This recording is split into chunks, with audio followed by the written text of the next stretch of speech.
Good morning student. देखो, अपना topic चल रहा था चैप्टर, बीमा वाला चैप्टर चल रहा था। बीमा के अर्थ, परिभाषा, विशेषता, महत्व, उद्देश्य, ये सारे टॉपिक हो गए थे। अब एक टॉपिक तो इसमें बचता है बीमा एजेंट का, कि बीमा एजेंट क्या होता है। तो महत्व पढ़ने से पहले अपन किसके बारे में पढ़ेंगे? बीमा एजेंट के बारे में, कि बीमा एजेंट क्या होता है, कौन से कार्य करता है। पेज नंबर मेरे पास नहीं, मेरे पास नोट कॉपी है। हाँ, तो मैं तो अपन पढ़ेंगे, उससे पहले अपन क्या पढ़ेंगे? बीमा एजेंट के बारे में, कि बीमा एजेंट क्या होता है, क्योंकि महत्व का जो टॉपिक है वो लास्ट साल पूछा गया है ना। तो ये अपन इसके बाद पढ़ेंगे, पहले अपन टॉपिक पढ़ेंगे बीमा एजेंट।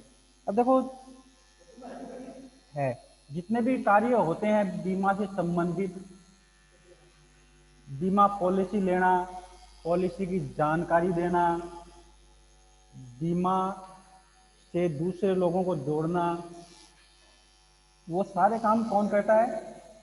एक एजेंट करता है। कि बीमा कंपनी है, कि कोई भी अपन बीमा कंपनी माने, जैसे मान लो LIC है, एक बीमा कंपनी है। तो अपने को इसकी कोई पॉलिसी लेनी है तो अपन कहाँ जाएंगे? जहाँ इसका कार्यालय है वहां थोड़ी जाएंगे, है ना। अपन किससे संपर्क करेंगे? बीमा के एजेंट से, यानी उस व्यक्ति से जो LIC के लिए क्या कर रहा है? कार्य कर रहा है ना। तो इसका मुख्य ऑफिस तो कहाँ है? बॉम्बे में। तो अपन LIC के लिए बॉम्बे थोड़ी जाएंगे, उससे संबंधित कोई भी दिक्कत होगी तो अपने को बॉम्बे थोड़ी जाना पड़ेगा। अपन किसके पास जाएंगे? एजेंट के पास, है ना। तो देखो, बीमा एजेंट वह होता है, यानी एक ऐसा व्यक्ति जिसके कार्यों पर बीमा कंपनी और बीमा योजनाओं की सफलता निर्भर करती है। कि जितना कुशल होगा उतनी ही ज्यादा क्या कर पाएगा? वो पॉलिसी बेच पाएगा, यानी दूसरे लोगों को अपनी बातों में कन्वेंस कर पाएगा, उनको बता पाएगा कि बीमा से आपको क्या लाभ है, क्या हानि है ना। तो एक तरह से क्या माना जाता है? सेल्स एजेंट माना जाता है। कि एजेंट क्या होता है? बीमा एजेंट एक तरह से सेल्स एजेंट अपन कह सकते हैं, जो बीमा कंपनी के लिए क्या काम करता है? उसकी पॉलिसी यानी योजनाएं बेचने का काम करता है। और क्या करता है? बीमित व्यक्ति और बीमा कंपनी के मध्य अनुबंध का निर्माण करता है। एजेंट ही तो करता है कि जैसे मान लो उसने कोई पॉलिसी जारी कर दी या किसी व्यक्ति का इंश्योरेंस कर दिया। अब इंश्योरेंस करते ही उसके लिए जिम्मेदार कौन मानी जाएगी? LIC company. क्योंकि जो भी क्लेम होगा वो क्लेम कौन चुकाएगी? जो संबंधित कंपनी है वो चुकाएगी, एजेंट नहीं चुकाएगा। यानी पॉलिसी लेने के बाद एजेंट का काम क्या हो जाता है? समाप्त हो जाता है। फिर वो जिम्मेदारी किसकी मानी जाती है? कंपनी की।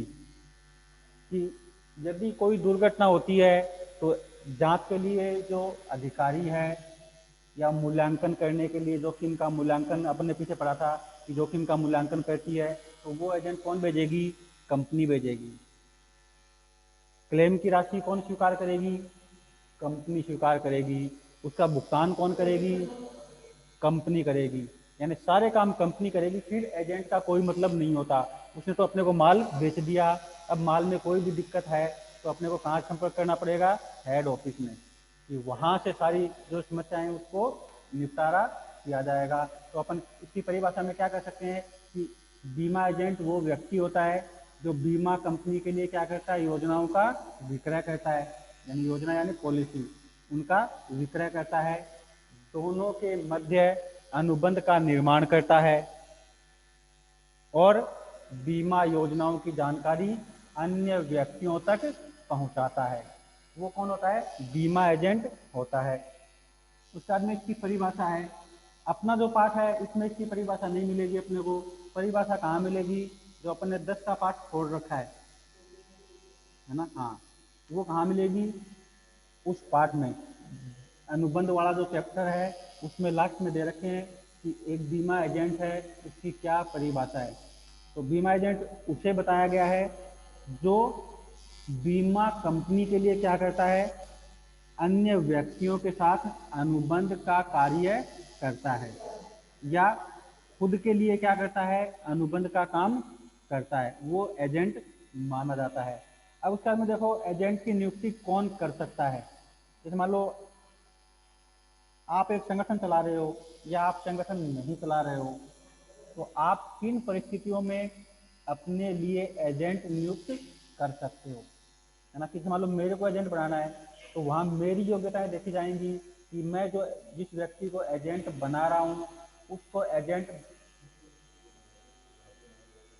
है ना, उस व्यक्ति को एजेंट बनाने के लिए उसमें कौन कौन सी जो योग्यताएं हैं वो होनी चाहिए।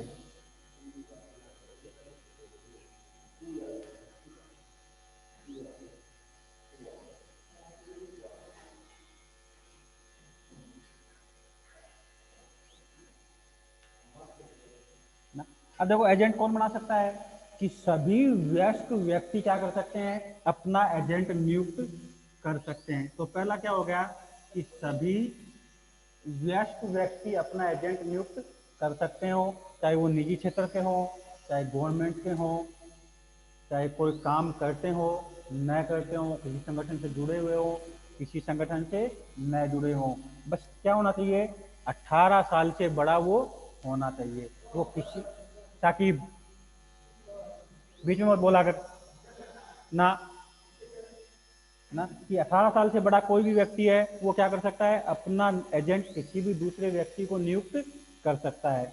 दूसरा, सभी स्वस्थ मस्तिष्क वाले व्यक्ति, यानी जिनका दिमाग पूरी तरह से सही है, वो क्या कर सकते हैं, किसी भी दूसरे व्यक्ति को अपना एजेंट नियुक्त कर सकते हैं।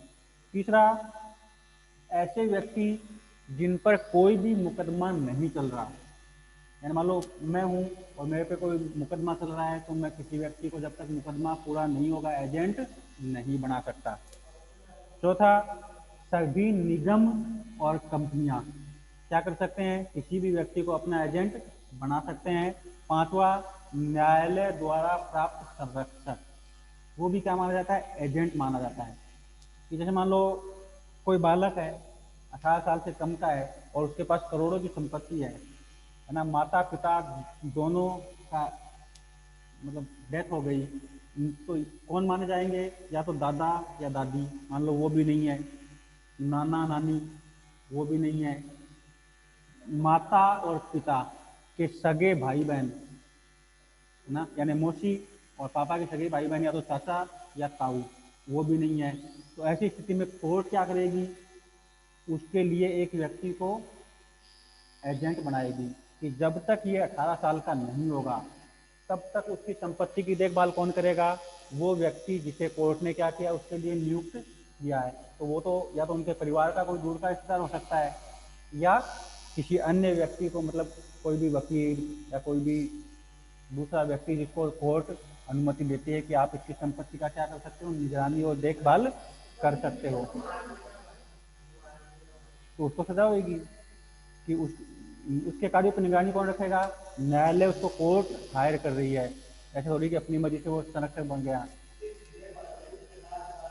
हाँ, कि उसके सारे कार्यों पे कि वो एक साइन भी करेगा ना चेक पे, तो पहले उसको कोर्ट में से इजाजत लेनी पड़ेगी कि मैं इसके लिए इतने रुपए बैंक से निकाल रहा हूँ और इस कार्य में इनको क्या करूँगा, खर्च करूँगा। तो वो होते हैं न्यायालय द्वारा प्राप्त संरक्षक, कि जब तक वो 18 साल का नहीं होगा तब तक उसकी संपत्ति की वो क्या करेंगे, रक्षा करेंगे। जैसे 18 साल का होगा उसको वो संपत्ति सौंप देंगे। हाँ, अब बोल ताकि, हाँ तनख्वाह तो मिलेगी कि वो जब तक 18 साल का, सरकार देगी लेकिन उसकी संपत्ति में से देगी, यानी अपने पास से सरकार थोड़ी देगी कि उसकी संपत्ति के बदले वो काम कर रहा है, तो उसकी संपत्ति में से उसको वो पैसे देगी। दूसरा, एजेंट, इसमें टॉपिक आता है एजेंट कौन बना सकता है, वो तो हो गया कि कोई भी बना सकता है। दूसरा, एजेंट कौन बन सकता है ना, तो एजेंट सभी बन सकते हैं, है ना, लेकिन सभी के लिए एक शर्त होनी चाहिए, कौन सी, 18 साल से बड़ा और स्वस्थ मस्तिष्क का होना चाहिए। यानी वो तो है ही कि 18 साल से बड़ा तो होना ही चाहिए, और दूसरा उसका दिमाग भी क्या होना चाहिए, एकदम से तरोताजा होना चाहिए। उसके बाद में अगला टॉपिक आता है इसमें, एजेंट और नौकर में अंतर। कि एजेंट और नौकर में क्या अंतर है। तो पहला देखो, एजेंट है वो तीसरे व्यक्ति से क्या कर सकता है, अनुबंध कर सकता है ना। कि देखो मान लो ए क्या है, एजेंट है किसका, LIC कंपनी का। ये तो हो गया पहला पक्षकार नियुक्त करने वाला, ये हो गया दूसरा पक्षकार जिसकी नियुक्ति की गई है। और ये क्या करेगा, तीसरे व्यक्ति से अनुबंध करेगा, यानी तभी तो पॉलिसी बिकेगी, है ना। तो एजेंट तीसरे व्यक्ति से क्या कर सकता है, अनुबंध कर सकता है, संपत्ति खरीद सकता है, संपत्ति बेच सकता है। जबकि नौकर कर सकता है क्या, नहीं कर सकता। तो इसमें क्या लिखेंगे, एजेंट तीसरे व्यक्ति से क्या कर सकता है, अनुबंध कर सकता है, जबकि नौकर अनुबंध नहीं कर सकता। दूसरा, नौकर को काम के बदले में क्या मिलती है, तनख्वाह यानी वेतन। और एजेंटों को क्या मिलता है, कमीशन। ये कल बताया था कि कोई भी एजेंट है वो क्या नहीं होते, वेतनिक कर्मचारी नहीं होते। उनको सिर्फ काम के बदले क्या मिलता है, कमीशन मिलता है। ज़्यादा पॉलिसी बेचेंगे ज़्यादा कमीशन मिलेगा, कम पॉलिसी बेचेंगे कम कमीशन मिलेगा। तीसरा, एक एजेंट प्रधान सेवायोजक होता है ना। अब देखो प्रधान सेवायोजक क्या होता है, जैसे मान लो मैं हूँ, ठीक है, और मैंने LIC की कंपनी में एजेंट के तौर पर नौकरी शुरू की, ठीक है। अब मेरी मान लो पहचान अच्छी है और मेरे पास काम भी आने लगा, है ना, कि मैं दिन की 4 5 6 पॉलिसी करने लगा। तो फिर मैं क्या सोचूंगा कि क्यों आप इतनी भागदौड़ करा, काम तो हो रही है, आप एक रहा आप भी एक में बैठ लिया नौकर, है ना। तो मैंने अपने अंडर में एक एजेंट को नियुक्त कर लिया, किसके बिहाफ पे, मेरे बिहाफ पे। तो मैं तो क्या कर सकता हूँ, प्रधान सेवा योजक, यानी वो अपने काम को किसको सौंप सकता है, दूसरे को सौंप सकता है। जबकि नौकर सौंप सकता है क्या, नहीं सौंप सकता, उसको तो खुद को ही काम करना पड़ेगा। तो इसको बोलते हैं प्रधान सेवा योजक, है ना, जो अपने अधिकार क्या करता है, किसी दूसरे को सौंप सकता है। तो एजेंट तो सौंप सकता है यदि उसके पास काम ज़्यादा है। और देखो कई सी मतलब बीमा तो नहीं कह सकते कि जो मार्केट का सामान बेचने वाली कंपनियां नहीं होती, जैसे मोदी केयर है, रिलायंस बाजार है, ये इसी सिस्टम पे तो काम करते हैं कि एक के नीचे दूसरा, है ना, फिर दोनों को कमीशन मिलेगा, फिर उसके नीचे एक और, है ना, वो एक चेन सिस्टम में चलते रहते हैं, है ना, कि एजेंट ऑडिटर और ऊपर वाले का फायदा सबसे ज़्यादा उस में, नीचे वाले का उस में, और नीचे वाले का। तो वो क्या होते हैं, चेन सिस्टम यानी श्रृंखलाबद्ध तरीके से काम करते हैं। अगला अंतर है, एक एजेंट एक समय में केवल एजेंट या नौकर ही हो सकता है, यानी वो या तो एजेंट ही रहेगा या नौकर ही रहेगा। किसका, उस कंपनी का। कि जब तक वो एजेंट रहेगा तब तक उसे क्या नहीं मिलेगा, वेतन नहीं मिलेगा। और जिस दिन वो प्रमोट होके वेतनिक अधिकारी बन गया, फिर वो क्या नहीं कर सकता, कमीशन नहीं ले सकता, है ना, फिर उसको सैलरी मिलेगी। फिर वो क्या कर सकता है, अपने लिए दूसरे व्यक्ति को क्या बनाएगा, एजेंट बनाएगा, उसमें से कमीशन खाएगा, है ना। हाँ, तो कमीशन तो खाने की आदत पड़ गई तो वो खाएगा ही, लेकिन कहाँ से खाएगा, फिर वो दूसरे को अपने साथ में एजेंट बनाएगा, वो जो पॉलिसी लेके आएगा उसमें से अपना भी हिस्सा रखेगा और दूसरे का हिस्सा भी रखेगा। उसके बाद में अगला इसमें अंतर आता है, ये तो हो गया एजेंट और नौकर में। अगला इसमें टॉपिक आता है एजेंट और ठेकेदार में अंतर। हाँ, एजेंट और ठेकेदार, हाँ,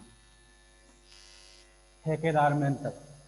अब देखो एजेंट क्या होता है,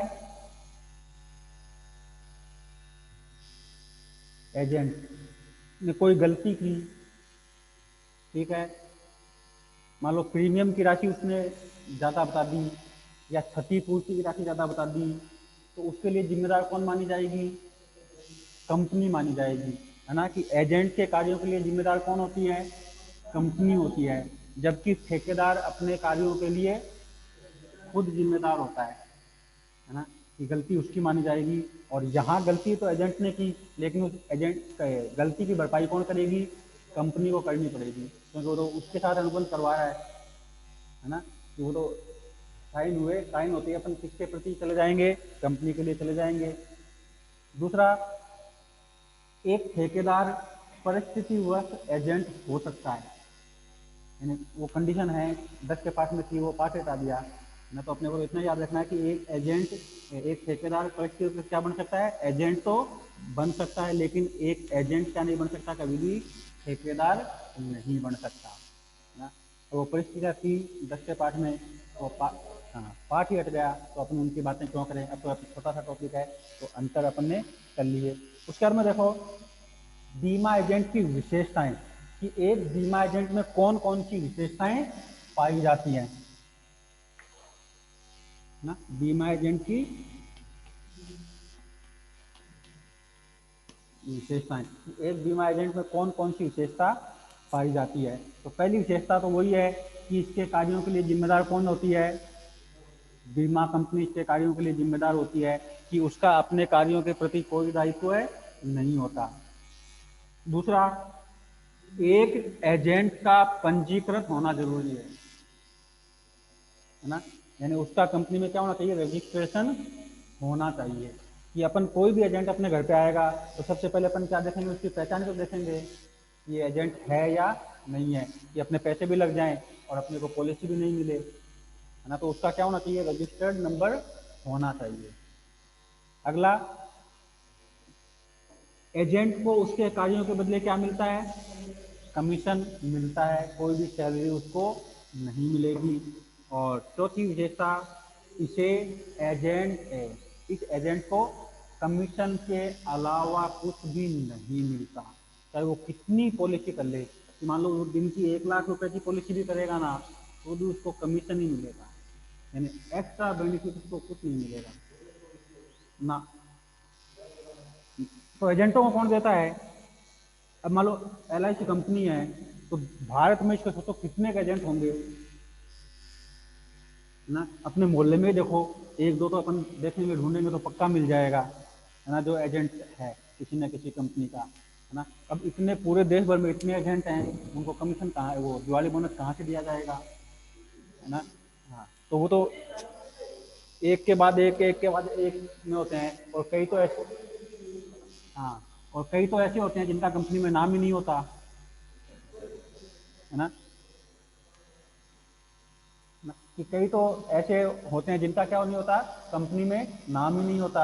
और ऐसे एजेंट कौन से होते हैं, जो प्रधान सेवा आयोजक द्वारा नियुक्त किए जाते हैं, है ना। कि मान लो मैं 8-10 साल से कंपनी में लगा हुआ हूँ, मैंने दूसरे व्यक्ति को एजेंट बना दिया, तो मैं वहाँ उसका नाम छोड़ दूंगा, मैं तो अपना नाम दूंगा वहाँ पे, कंपनी ने तो मेरे को एजेंट बना रखा है ना। और मैंने अपने कार्यों को कम करने के लिए किसी दूसरे को बनाया है, तो वहाँ कंपनी में किसका नाम होगा, मेरा नाम जाएगा, इसका तो मेरे नीचे है उसका नहीं जाएगा।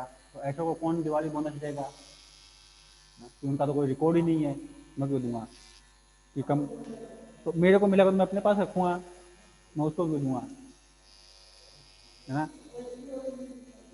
देते हैं अगर याद आ जाए तो, अब क्या तो 5 हज़ार ही खा गए, जो मिलते हैं ना हर साल, वही नहीं मिले। बोर्ड वालों को नहीं मिलते क्या हर साल, बोर्ड टीचर्स को मिलते थे ना हर साल ना, वो कहाँ मिले, नहीं मिले क्या करें, है ना। तो सर में देखो बीमा एजेंट की योग्यताएं, कि जो एक बीमा एजेंट है उसमें कौन कौन सी योग्यताओं का होना आवश्यक है। तो सबसे पहले तो वो क्या होना चाहिए, भारत का नागरिक होना चाहिए, है ना, जो प्रधानमंत्री की योग्यताएं हैं वही। दूसरा, वयस्क होना चाहिए, यानी 18 साल से बड़ा होना चाहिए। तीसरा, स्वस्थ मस्तिष्क का होना चाहिए। और चौथा, उस पर किसी भी प्रकार का मुकदमा नहीं होना चाहिए। हाँ, तो बन तो जाऊँ, तो पॉलिसी किसकी करूँ, है ना, वो भी इस टाइम पे, है ना, इस टाइम पे तो वैसे ही नहीं है पॉलिसी के पैसे, किसी के पास चले जाओ वो गला भाई जी ये टाइम मिले पॉलिसी करना खाता है, लॉकडाउन में खाने ही रहना बनी सार पॉलिसी की लाग रही है ना, उनको हाँ ओल्ड मोर सुन कहाँ बड़े से ना। उसके बाद में देखो बीमा एजेंट के कार्य है, कि एक बीमा एजेंट कौन कौन से कार्यों को कर सकता है। तो सबसे पहला, संभावित व्यक्तियों से संपर्क स्थापित करना।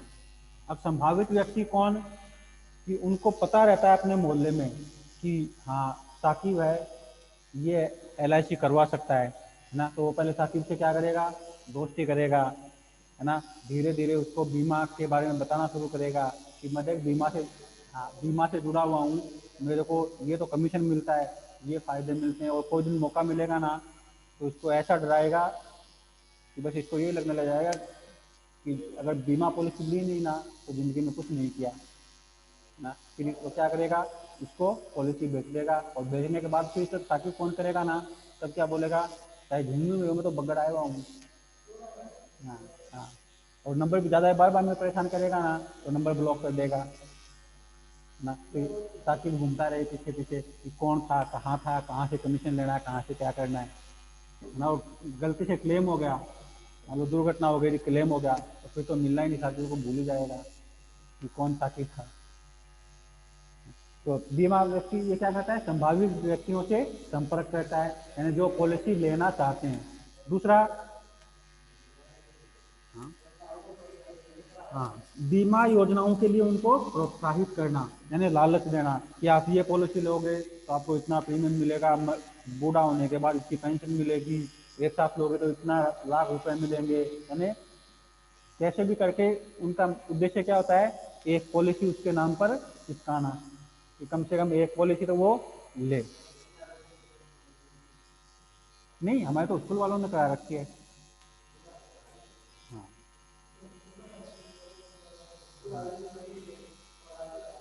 तो पगार से काटा तो। तीसरा, प्रस्ताव पत्र की पूर्ति करना, यानी फॉर्म भरवाना, कि एक बार उसने हाँ कर ली तो हाँ करते ही वो अपनी बैग में क्या रखते हैं, फॉर्म तैयार ही रखते हैं, है ना। बस हाँ करते ही क्या करेंगे, तो बस थोड़ा साइन कर दे, बाकी तुम आप ही भर ले क्यों, है ना। हाँ, बस साइन ही करवाते हैं। आप किसी भी एजेंट से पूछ लो कि भाई ये चेक, हाँ आप पूछ ना भाई ये चेक के चाहे को क्यों, कौन चाहे तो बस साइन कर दे, बाकी तुम आप ही कर दे क्यों, है ना। तो जब तक वो रहेगा नहीं ना, वो आएगा इसमें, है ना, तो पॉलिसी मानी नहीं जाएगी, है ना। तो फिर तो फार्म ऐसे ही हो गया, ठीक है, 1 रुपये बांटो और लागो एजेंट का, है ना।